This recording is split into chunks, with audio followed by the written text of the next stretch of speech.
Hello guys, welcome to the channel. ಇವತ್ತೊಂದು patrode recipe different ಆಗಿ ಯಾವ ರೀತಿ ಮಾಡ್ಬೋದು ಅಂತ ಹೇಳಿ ತೋರಿಸಿಕೊಡ್ತೀನಿ. ಪತ್ರೋಡೆಯನ್ನು 2 ವಿಧಾನದಲ್ಲಿ ಮಾಡಿ ತೋರಿಸ್ತೇನೆ ಇವತ್ತು.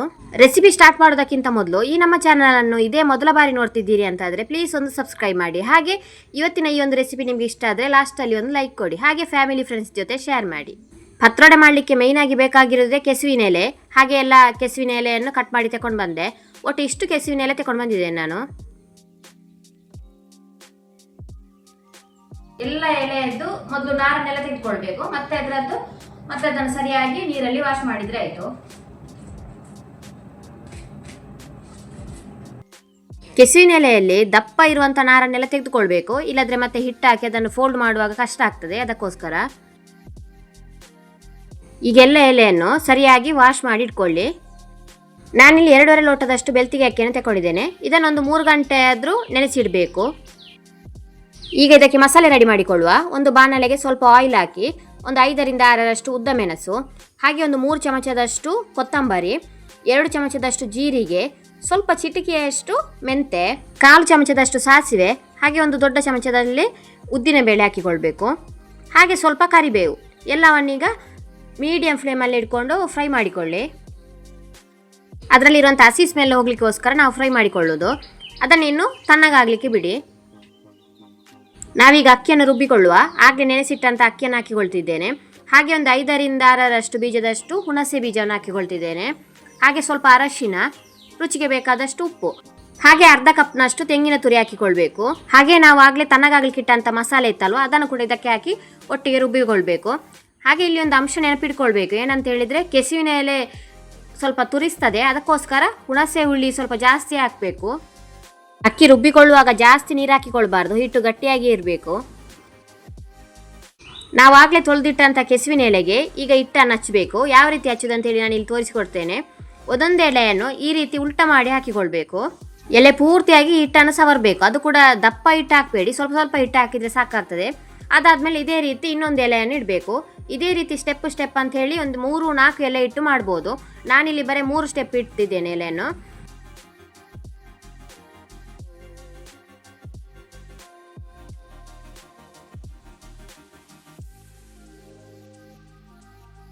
ನಾನಿಲ್ಲಿ 3 ಸ್ಟೆಪ್ ಕೂಡ ಎಲೆಗೆ ಹಚ್ಚಿ ಆಯಿತು ಹಿಟ್ಟನ್ನು. ಇನ್ನು ಅದರ 2 ಸೈಡನ್ನು ಕೂಡ ಮಡಿಚಿಕೊಳ್ಬೇಕು. ಹಾಗೆ ಆ ಮಡಿಚಿದ ಬದಿಗೆ ಕೂಡ ಹಿಟ್ಟನ್ನು ಸ್ವಲ್ಪ ಸ್ವಲ್ಪ ಹಚ್ಚಿಕೊಳ್ಬೇಕು.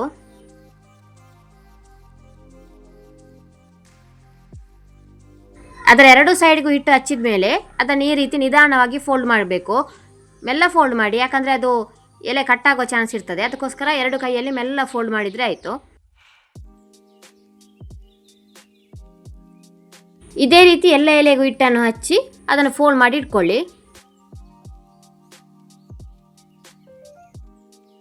ಕೆಸುವಿನ ಎಲೆಗೆಲ್ಲ ಹಿಟ್ಟನ್ನು ಹಾಕಿ ಫೋಲ್ಡ್ ಮಾಡಿ ಎಲ್ಲ ರೆಡಿ ಮಾಡಿ ಇಟ್ಕೊಂಡಿದ್ದೇನೆ. ಇಷ್ಟು ಫೋಲ್ಡ್ ಮಾಡಿ ಆಗಿದೆ ನಂದಿಲ್ಲಿ. ಈಗ ಒಂದು ಇಡ್ಲಿ ಪಾತ್ರೆಯಲ್ಲಿ ನೀರನ್ನು ಕುದಿಲಿಕ್ಕೆ ಇಟ್ಟು ಅದಕ್ಕೊಂದು ಬಾಳೆ ಎಲೆಯನ್ನು ಹಾಕಿ ಈ ಒಂದೊಂದೇ ಕೆಸುವಿನ ಎಲೆ ಫೋಲ್ಡ್ ಮಾಡಿದ್ದದ್ದು ಇತ್ತಲ್ವ, ಅದನ್ನೀಗ ಇದರಲ್ಲಿಟ್ಟು ಬೇಯಿಸಿಕೊಳ್ಬೇಕು. ನಾನಿಲ್ಲಿ ಸೌದೆ ಒಲೆ ಎಲೆ ಮಾಡಿಕೊಳ್ತಿದ್ದೇನೆ. ಇದು ಸರಿಯಾಗಿ ಬೇಯಲಿಕ್ಕೆ ಒಂದು 30ರಿಂದ 40 ನಿಮಿಷ ಸಾಕಾಗ್ತದೆ. ಇದು ಬೇಯುವಷ್ಟರಲ್ಲಿ ನಾವು ಮಸಾಲೆ ಪತ್ರೋಡೆಗೆ ಏನೆಲ್ಲ ಬೇಕಂತೇಳಿ ರೆಡಿ ಮಾಡಿ ಇಟ್ಕೊಳ್ಳುವ.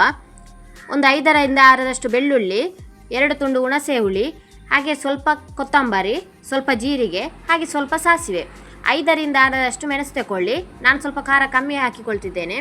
1/2 ಕಪ್ನಷ್ಟು ತೆಂಗಿನ ತುರಿ, ಹಾಗೆ ಸ್ವಲ್ಪ ಅರಶಿನ ಹುಡಿ. ಇದನ್ನು ಗ್ರೈಂಡ್ ಮಾಡಿ ಸೈಡಲ್ಲಿ ಇಟ್ಕೊಳ್ಳಿ.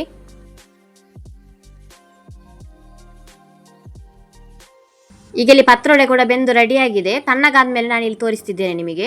ಈ ರೀತಿಯಾಗಿ ಆಗಿದೆ ಬೆಂದಾದ್ಮೇಲೆ. ಈಗ ಈ ಪತ್ರೋಡೆಯನ್ನು ರೌಂಡ್ ಆಗಿ ಕಟ್ ಮಾಡಿ ಇಟ್ಕೊಳ್ಬೇಕು.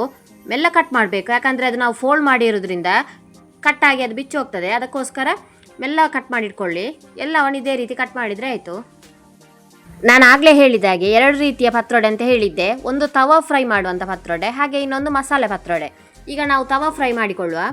ಹಾಗೆ ಕಟ್ ಮಾಡಿ ಇಟ್ಕೊಂಡಂಥ ಪತ್ರೋಡೆಯನ್ನು ಒಂದು ತವಾಗೆ ಸ್ವಲ್ಪ ಕೊಕೊನಟ್ ಆಯಿಲ್ ಹಾಕಿ ಇದನ್ನು ಒಂದೊಂದೇ ಸ್ಲೈಸನ್ನು ಈ ರೀತಿ ಇಟ್ಕೊಂಡ್ರೆ ಆಯಿತು. ಮೀಡಿಯಂ ಫ್ಲೇಮಲ್ಲೇ ಇಟ್ಕೊಂಡು ಸರಿಯಾಗಿ ಫ್ರೈ ಮಾಡಿಕೊಳ್ಬೇಕು. 2 ಸೈಡ್ ಕೂಡ ಫ್ರೈ ಆಗಬೇಕು.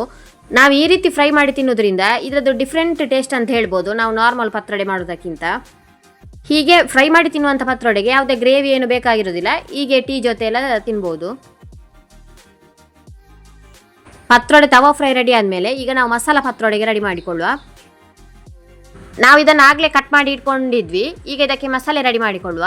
ಒಂದು ಅಗಲವಾದ ಪಾತ್ರೆ ಇಟ್ಕೊಂಡು ಅದಕ್ಕೆ ಸ್ವಲ್ಪ ಆಯಿಲ್ ಹಾಕಿ ಸಾಸಿವೆ, ಬೆಳ್ಳುಳ್ಳಿ, ಕರಿಬೇವು ಹಾಕಿ ಫ್ರೈ ಮಾಡಿಕೊಳ್ಳಿ.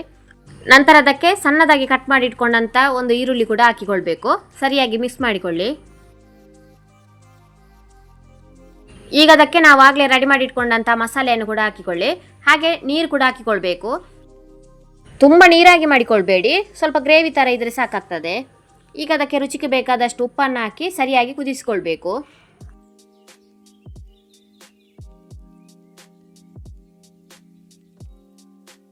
ಮಸಾಲೆ ಕುದಿತಾ ಬಂತು. ಈಗ ಇದಕ್ಕೆ ನಾವು ಆಗಲೇ ಕಟ್ ಮಾಡಿ ಇಟ್ಕೊಂಡಂಥ ಪತ್ರೊಡೆಯನ್ನು ಹಾಕಿ ಮಿಕ್ಸ್ ಮಾಡಿಕೊಳ್ಬೇಕು.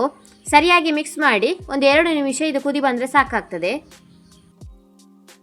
ಸರಿಯಾಗಿ ಮಿಕ್ಸ್ ಎಲ್ಲ ಮಾಡಿ ಆದಮೇಲೆ ಒಂದು 2 ನಿಮಿಷ ಕುದಿ ಬಂದರೆ ನಮ್ಮ ಪತ್ರೊಡೆ ಕೂಡ ರೆಡಿ ಆಗ್ತದೆ. ಇದೊಂದು ಡಿಫ್ರೆಂಟ್ ಮೆಥಡಲ್ಲಿ ಮಾಡುವಂಥ ಪತ್ರೊಡೆ. ಸ್ವಲ್ಪ ಡಿಫಿಕಲ್ಟ್ ಅಂತ ಅನಿಸ್ಬೋದು, ಆದರೆ ಟೇಸ್ಟ್ ಕೂಡ ಹಾಗೆ ತುಂಬ ರುಚಿಯಾಗಿ ಬರುವಂಥದ್ದು ಇದು. ನೀವು ಕೂಡ ಒಮ್ಮೆ ಮನೆಯಲ್ಲಿ ಟ್ರೈ ಮಾಡಿ ನೋಡಿ, ಯಾವ ರೀತಿ ಬರ್ತದೆ ಅಂತ ಹೇಳಿ ಕಮೆಂಟ್ ಮೂಲಕ ತಿಳಿಸಿ. ಹಾಗೆ ಈ ನಮ್ಮ ಪತ್ರೊಡೆ ತವಾ ಫ್ರೈಯನ್ನು ಕೂಡ ತಪ್ಪದೆ ಮನೆಯಲ್ಲಿ ಟ್ರೈ ಮಾಡಿ ನೋಡಿ, ಯಾವ ರೀತಿ ಬಂದಿದೆ ಅಂತೇಳಿ ಕಮೆಂಟ್ ಮೂಲಕ ತಿಳಿಸಿ. ಖಂಡಿತವಾಗಿಯೂ ಇದು ನಿಮಗೆ ಇಷ್ಟ ಆಗ್ತದೆ ಅಂಥ ರೆಸಿಪಿ ಇದು.